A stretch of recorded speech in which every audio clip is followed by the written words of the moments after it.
2022 was the year I decided to take my life back, one mountain at a time. I thought this would be the story of summiting a bunch of mountains, the story of a 3-month road trip across America, but really, this is the story of a man rebuilding his self-worth. A journey of conquering limits and overcoming obstacles. My story is no different than many of yours. Boss threw me under the bus, wife cheated on me, and I was left with nothing. Broke and mentally ruined, I was lost. For the first time, I was on my own in 8 years and immediately became drawn to doing what I wanted, summiting mountains.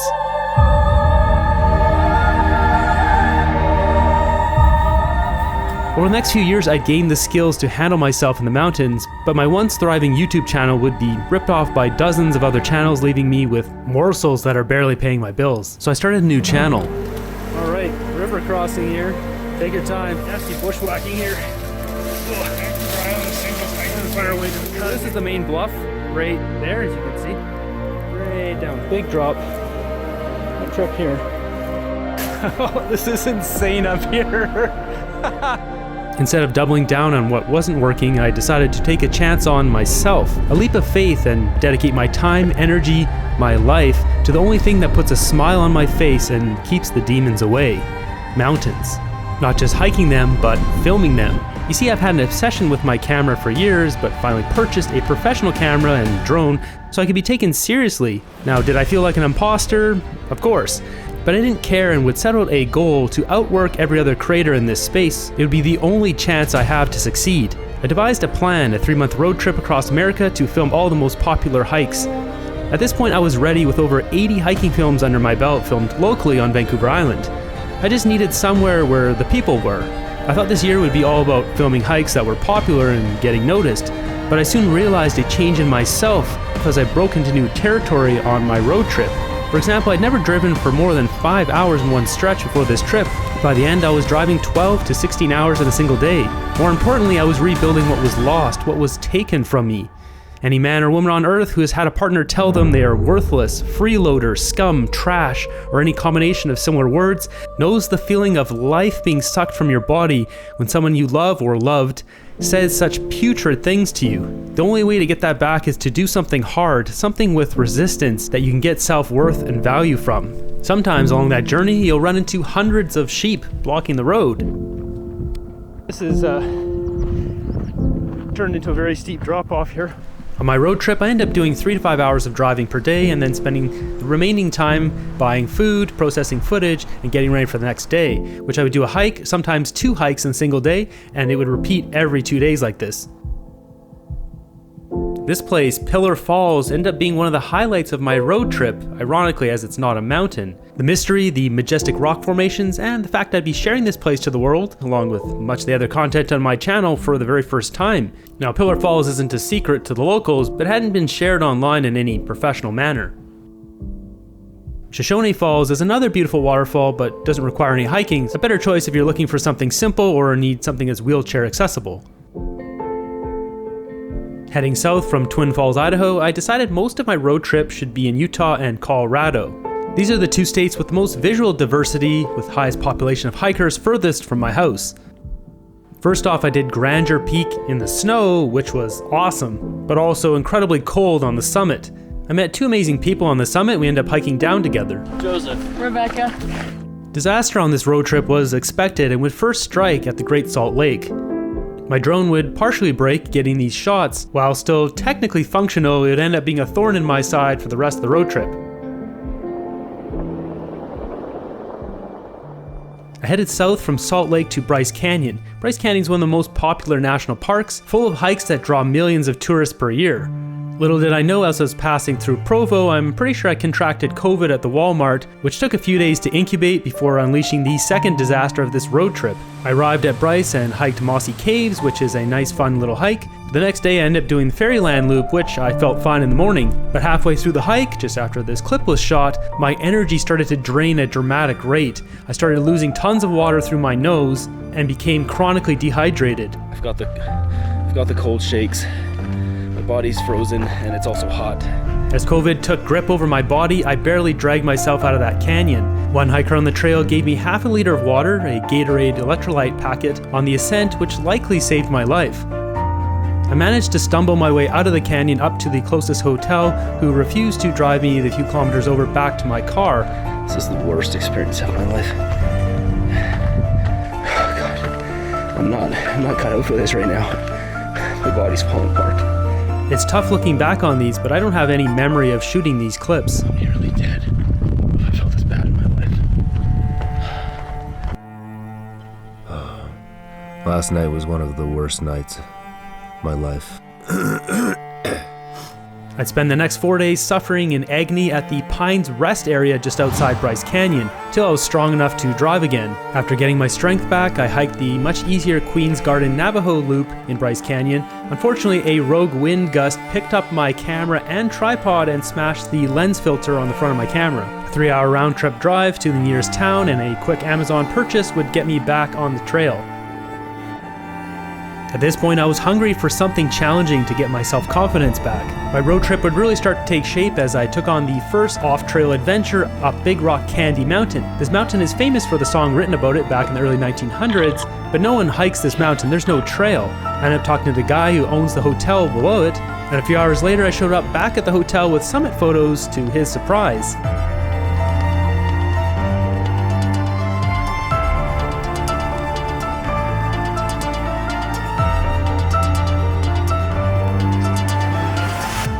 My next stop was Zion National Park to do Emerald Pools, the Watchman, Canyon Overlook, the Narrows, and most importantly, the most popular hike in the world, Angel's Landing.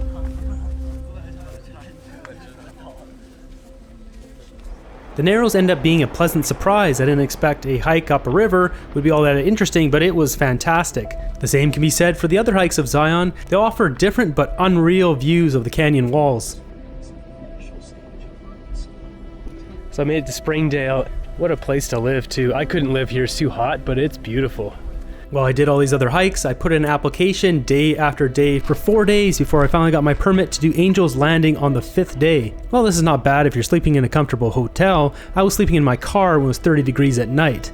It took 4 years of hiking to build up the courage to do Angel's Landing. This was the #1 hike on my bucket list in the world. This hike delivered exactly what was expected. Vertical cliff walls, extreme exposure, satisfaction, and self-worth. I've never done a hike that's left me feeling more satisfied than this. After a quick hike to the Canyon Overlook, it was time to head south to Toadstool Hoodoos. At this point in my road trip, it was mid-June, so it was extremely hot in southern Utah and northern Arizona. Quickly knocked off some of these shorter, really popular hikes before heading over to do the arches of eastern Utah. To get there, I'd drive through Monument Valley, an area with giant monolithic rocks sticking out of the ground. I'd then camp at the most picturesque camping site I've ever been to, Gooseneck State Park.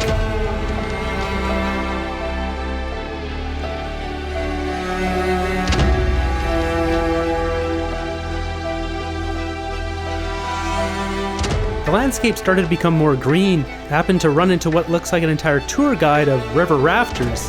This is unreal. I know, and I'm like...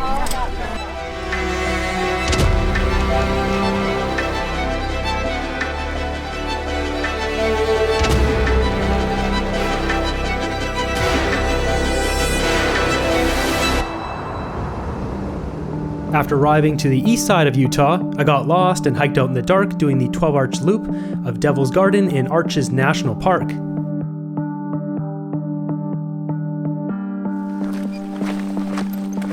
At this point, I'd start exploring the many arches of eastern Utah, both in and outside of Arches National Park. This one, Delicate Arch, is the most popular arch in the world. I end up running 2.5 kilometers up there at sunset just to get the shot. I couldn't stomach another night sleeping in Moab in the 33-degree heat. After Delicate Arch, I ended up driving out of town and sleeping at this rest stop which was infested with cockroaches. The next day, a semi-truck driver would fall asleep at the wheel, swerve into my lane and nearly kill me. He just starts swerving hard right into me. Half pavement, half gravel at 160 kilometers an hour. At this point in my road trip, I was really craving big mountains, so it was time to head over to Colorado. Hiking right out of the town of Ouray is sister in Twin Peaks, a hike that has dinosaur fossil footsteps in the rock. It also has one of the most epic backdrops for a drone shot ever. I was shaking more than an 1800s typewriter getting on top of this summit. Nearby, Box Canyon is a great place for families to check out, both below and above ground. A friend recommended Blue Lakes as one of the best hikes she'd ever done. This one was memorable for me as a family of photographers temporarily adopted me on this hike. The highs and lows of this trip were in full swing, from the disasters in Bryce Canyon and the truck running me off the road to the many amazing mountains and people I met on the trails. My next test would manifest itself atop Red Mountain number 3. The first obstacle was driving up the steep logging road, which point my car didn't kick in a higher gear and I almost went to a dead stop driving up the road. Next, I had to fix my tripod. There's a button that's missing there.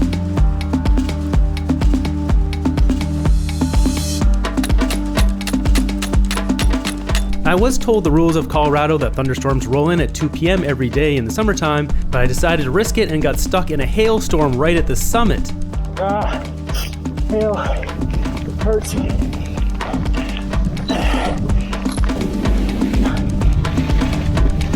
I can hide here.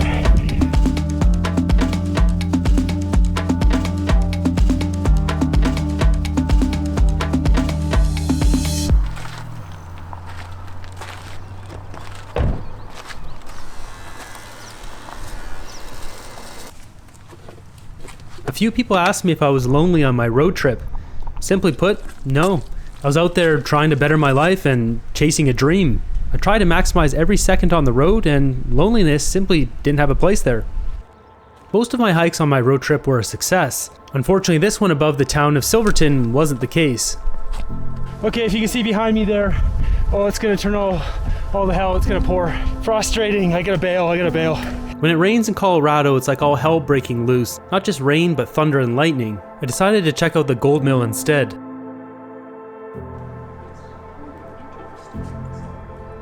One gravel road led to another, at which point I found myself at one of the most beautiful valleys I'd ever seen, Cunningham Gulch. After another day of rain, there was finally sun in the forecast, which happened to be right on my birthday. I decided to take on the most epic hike with a short weather window, V2 Vermilion, Island Lake, and Ice Lake. This day nearly broke me in half. I lost my phone halfway up the mountain, hiked all the way back down, somehow found it, and hiked all the way back up. When I got to Grant Swamp Pass, gale force winds nearly blew me off the mountain. I bailed on V2 Vermilion, but still completed my loop seeing the lakes. This is one of the most memorable hikes I've ever done.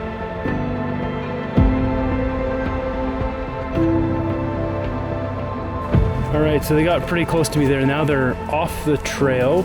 At Castle Rock, a hike that goes through pasture land, had me running and juking through trees to avoid these aggressive young bulls.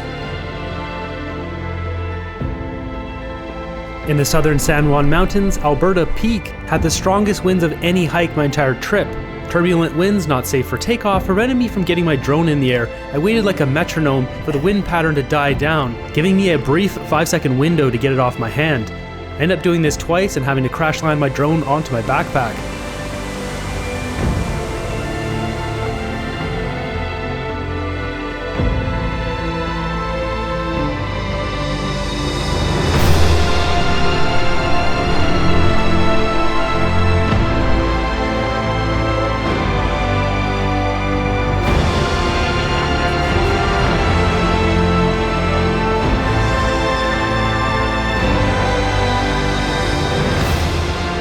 I experienced immense joy, not only climbing the High Dune and Great Sand Dunes National Park, but also running down them. It made me feel like a kid again, just full of laughter and happiness.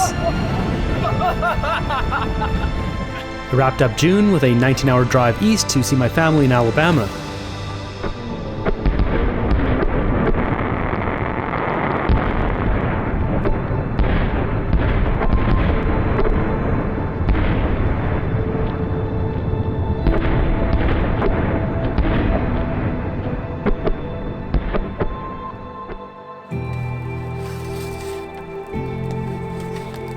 It was nice to see my family together after years apart. Being 2 months into my 3-month road trip, I'd already noticed a change in who I was becoming.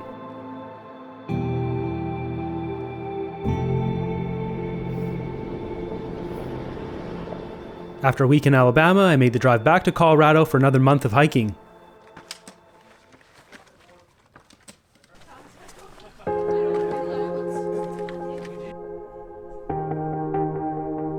I started off with Royal Arch and Gem Lake just north of Denver, Colorado. Upon arriving to Gem Lake, I noticed a peak above it. The summit fever got the best of me and ended up climbing up there. I thought on this road trip I'd have more interaction with other van lifers, but that simply wasn't the case. While using the Wi-Fi outside the public library in Estes Park, an elk came up and started eating the flowers. Unfortunately, a couple of dumb tourists tried to feed the elk and pissed it off and ended up trying to kick them, and then he lunged and tried to kick me in the face. I did a parkour backflip off the bench I was sitting on into a thorn bush which sliced up my knee. The 4-leg tour of Emerald Lakes would be the last of the simple hikes. For the rest of the year, I'd focus on big mountains. First up would be Mount Olympus, the shark fin-shaped mountain that stands tall over Estes Park.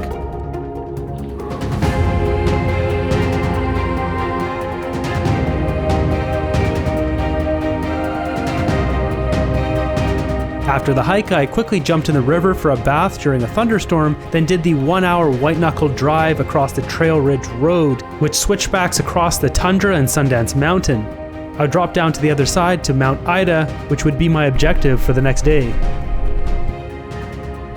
I met a nice girl named Emily on the trail who I hiked with for the day. I'd drive 3 hours south and then do another 13er, James Peak. I took a gamble hiking into the socked-in summit of James Peak. Miraculously, all the clouds blew off as I was standing on the summit.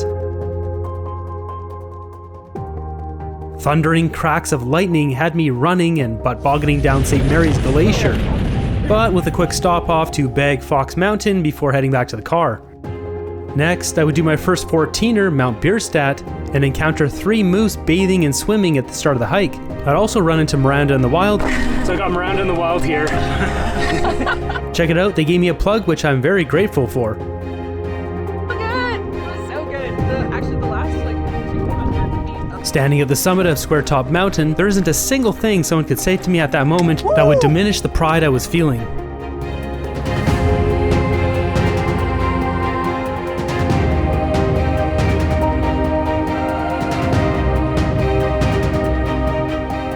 With each summit is like another brick being laid and the strongest foundation one can build. I continued to push myself with Mount Snicktow, when at this point in the road trip I was exhausted and just wanted to rest. I knew if I didn't push myself I'd be regretting it when I got home.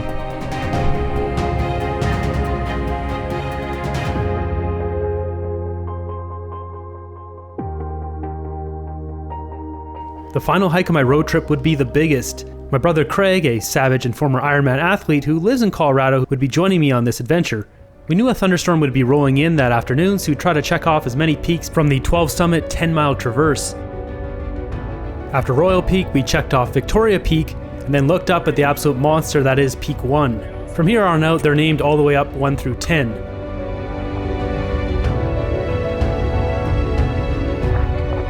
Going up this spicy scramble showed me that Craig has absolutely no fear of heights. From Peak 1, we were able to see storm clouds starting to roll in on the far distance.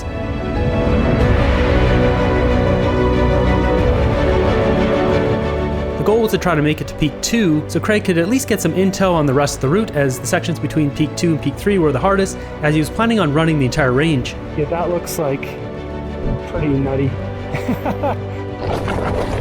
Unfortunately, between Peak 1 and 2, I stepped on a rock that flipped over and started to fall down the mountain. I grabbed on, but smashed my wrist and butt really hard. At that point, after hiking 19 kilometers up 1,300 meters or 4,300 feet in elevation gain, at almost 13,000 feet in elevation, I was cooked. I told Craig to go bag the peak and come back, and we head down the valley. All right, here's the summit of Peak 2, also known as 10 Mile Peak. Just barely getting off the summit block, we were hit with the nastiest thunderstorm. That final day of hiking with Craig was definitely a highlight of my trip. After this, I did the 27-hour drive home, uploaded my footage, and started to bag more peaks on Vancouver Island as it was prime time in August.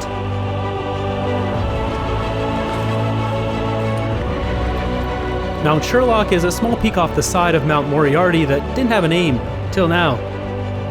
I named it, submitted it to Google, and check it out, it's on there.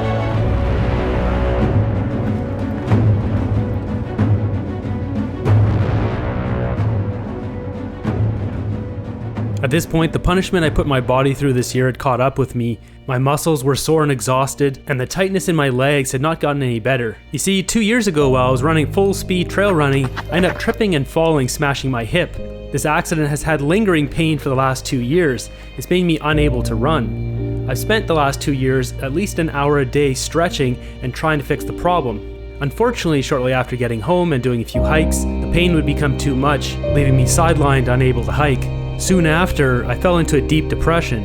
You see, I get really depressed when I can't control things in my environment that are blocking me from achieving my dreams. I started to spend a ton of hours at home and at the gym, stretching and trying to figure out what was wrong with my leg. Extensive research and trial and error led me to fix one of the 3 main problems. At this point, I had the IT band under control, which allowed me to get back out on the trails. This was perfect as Captain Awesome, Triple peak, baby. an ultra runner friend of mine, who's a really positive dude, contacted me wanting to go for a hike. A little climbing section here.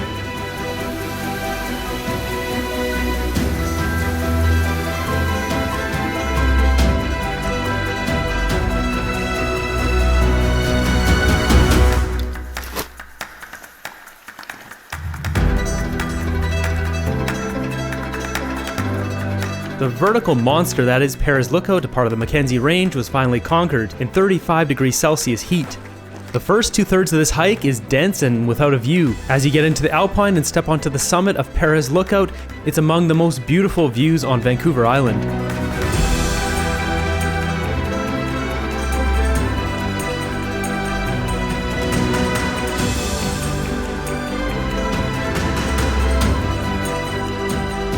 My new buddy Corey and I tackled Mount Adder.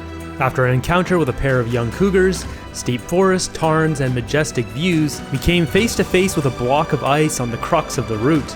After finding a new route to the summit, we took in the glorious views from Mount Adder.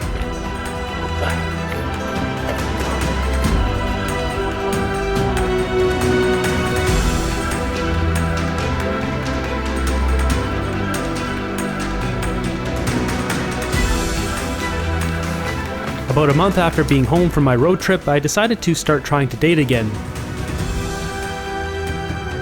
This mountain, Mount Joan, is the largest among the Beaufort Range, which is located centrally on Vancouver Island. Sharp little climb. Close next to it is Squarehead Mountain.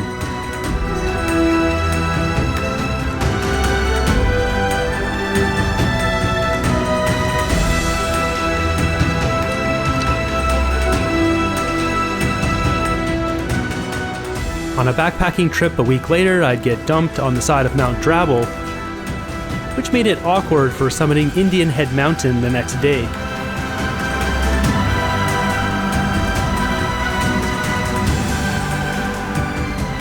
Near the end of summer, Corey and I got out for another hike to do Mount Klitsa.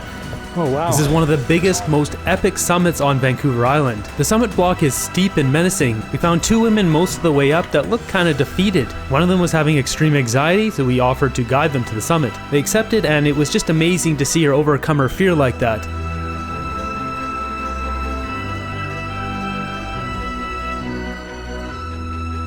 Believe it or not, Corey and I did this hike at the end of October. As soon as November hit, it started to pour rain, and that meant getting back into the gym for training.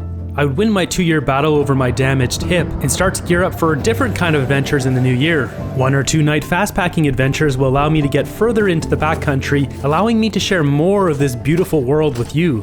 A brief break in the rain would allow for a Mystic Saddle visit in the winter. And finally, in December, I took out my new fastpacking bag on a test run up to the Little Loggers Summit. Good echo on that. Undoubtedly, the hardest part of this road trip was being away from my cat, Boo. She's been my happy place for the last 11 years.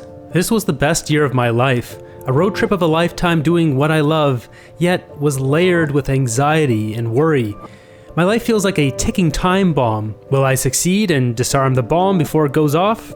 I don't know. I haven't figured it all out yet. Life, that is. But I've become a different person over these past 12 months. I met so many amazing people along the way, across the many distant landscapes, and I'm just getting started. This world is full of so many unique places no one has ever seen. I want to dedicate my life to bringing those to you, and hopefully inspire you to get outside and explore the world around you. Life is what you want from it. You get to choose what side of it you see. I had a magical day at the Great Dunes National Park, running down the dunes with such joy, and that's my memory of it. On the flip side, I could focus on the sandfly bites on my legs that took 2 weeks to heal, but to me that's just a detail of a great day. My self-worth before this trip was on the same downward slope it had been on for the past 5 years. Business woes, failure in dating, two-faced bosses, coworkers, and friends. There's more than enough negative to break a man's back, but when you take on hard challenges, you start to become resilient to the negative. This is pretty intense if you're afraid of heights. You first build your foundation, and then your armor of self-worth, to which you become impenetrable to those who seek to destroy you. For a man, it's the foundation of his confidence, which is directly tied to a man's work, relationships, and status. If you're struggling in life, you need to set bigger goals, dream larger than you ever believe you can achieve. In that, you'll learn that we can all push ourselves much further past our limits than we ever imagined possible. A big thanks to all my Patreon supporters and viewers of my channel. If you want to help support my efforts, you can go to patreon.com/davidhiking, and thank you for watching.